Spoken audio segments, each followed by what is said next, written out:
Slovenia's Prime Minister Miro Cerar refused to accept the resignation offered by Finance Minister Dusan Mramor earlier on Monday and praised the minister's achievements in fiscal consolidation.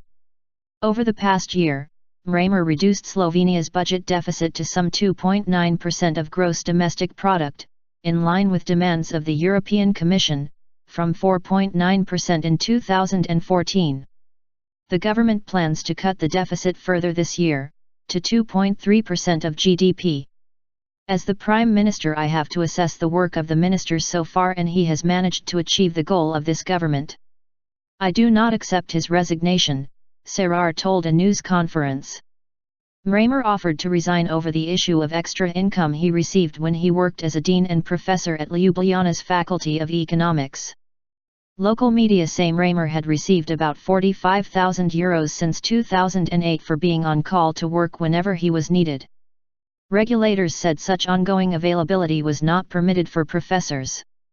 A number of trade unions had demanded Mramor's resignation, as well as the resignation of Education Minister Mohamed Kovac, who also received extra income for being similarly available as a professor at the same university.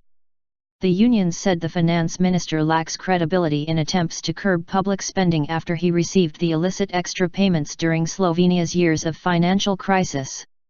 The previous government had to pour more than €3 billion into local banks in 2013 to prevent them collapsing under the weight of bad loans. Injecting the funds helped Slovenia to avert an international bailout.